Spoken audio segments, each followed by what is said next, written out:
Okay, the perfect steak. Now, steak is one of those things that most people love and do regularly, and you'd be amazed how many people struggle with it. Oh, my steak's tough, it never really tastes as good as in the restaurants and stuff like that. Let's fix that. First of all, get yourself good beef, good steak. Fillet, sirloin, rump, ribeye, you know, go to good supermarkets or butchers. Talk to your butcher.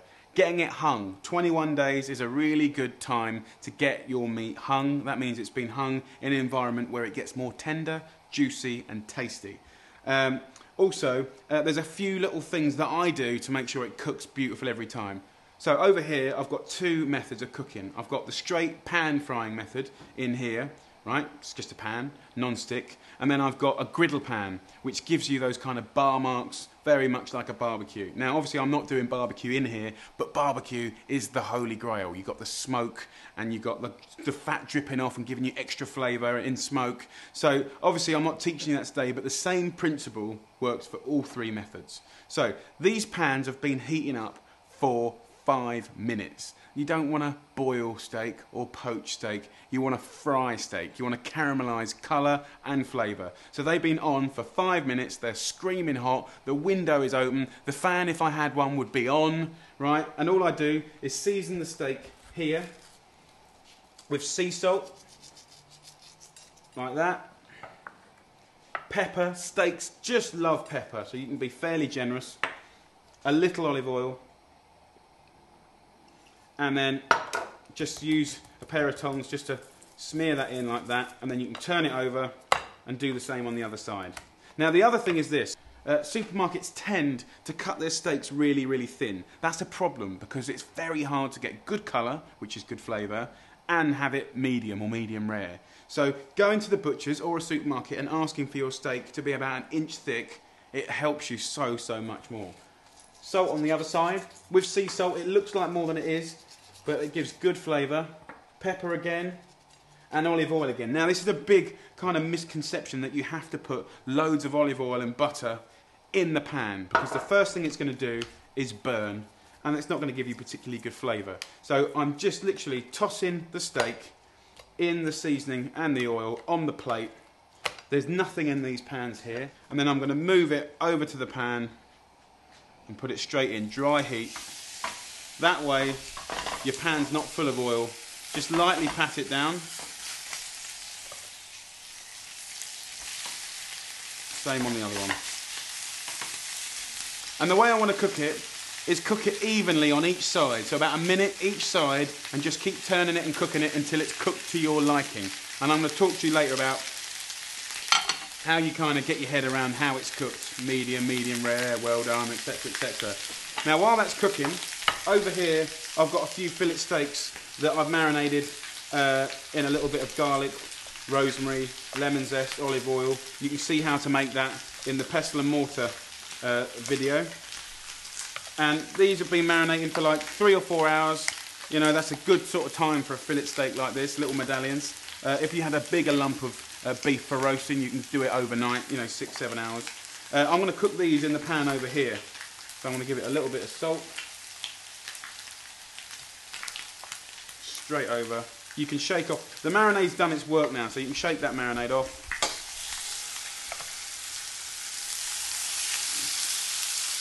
Now these medallions, these are much smaller, so they're going to cook in a fraction of the time. Bit of seasoning on top.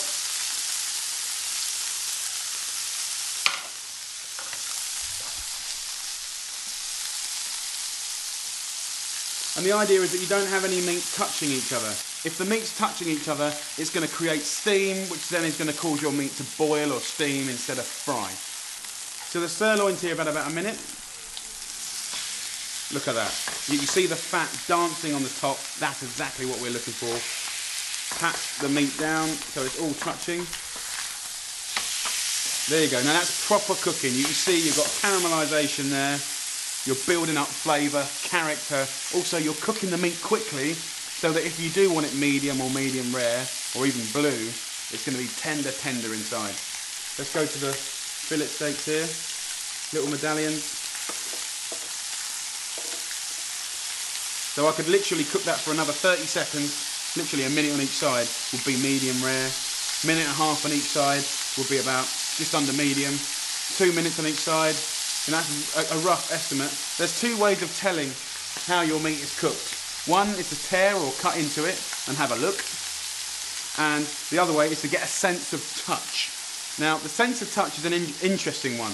I've got a little technique here that kind of works 80%, which is pretty good as a guide. So if you touch your thumb and forefinger and just feel that little piece of muscle there on your own body, that is basically like medium rare, right? If you touch this finger, your third finger and your thumb together and feel it, it tenses up a little bit.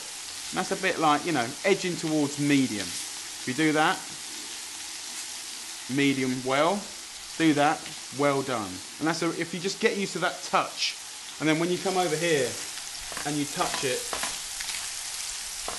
you get a really good kind of comparison. You can kind of imagine how that meat's cooking. So it's a good, when you're cooking steaks, you've got to use your instincts.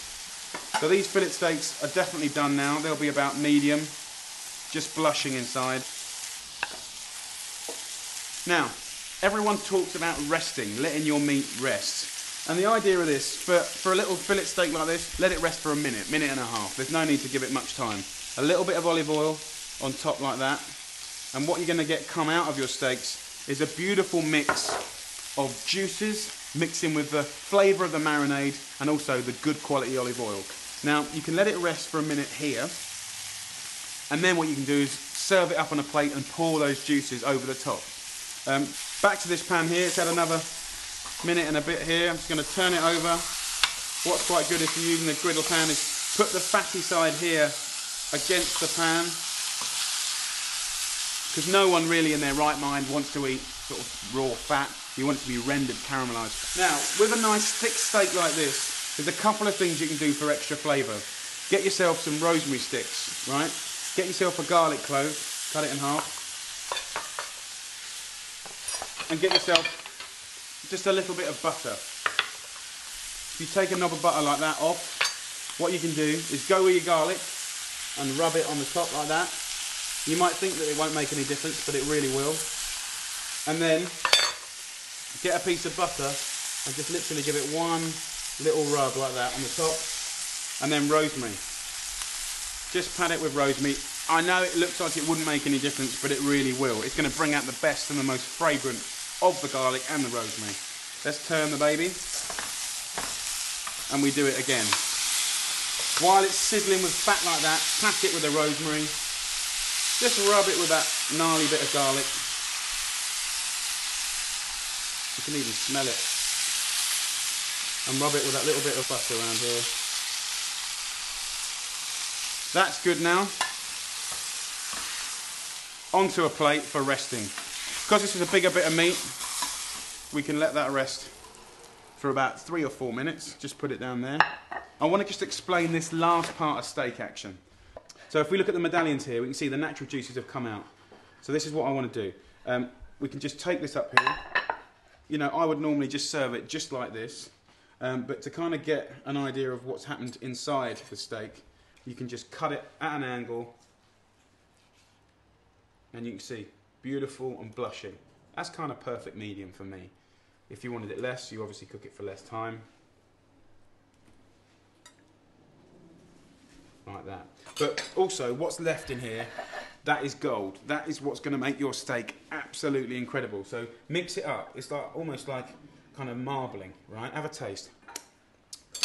The smallest squeeze of lemon juice, literally like 6 drips. Shake that with all that lovely olive oil, even a knob of butter if you want, and pour that over your steak, and you will not regret doing that.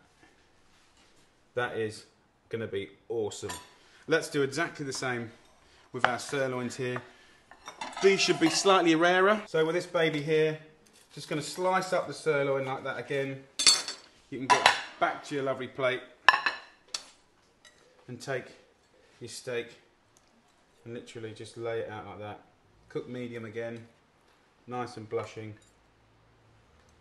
Look at that. It's going to be delicious. And then the other thing to remember is those resting juices again, all of those juices. You'd be amazed the amount of people that get rid of that. You can also use a little butter in there as well. That sweetens it right up.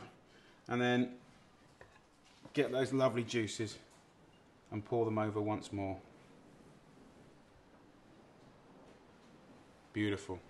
So there you go. There's the principles of really good steak cooking. Hot pan, marinade in the plate, not oil in the pan. Let it rest, juices, and really work on getting that flavour on the outside of the steak with the garlic, rosemary, and the butter. Good luck.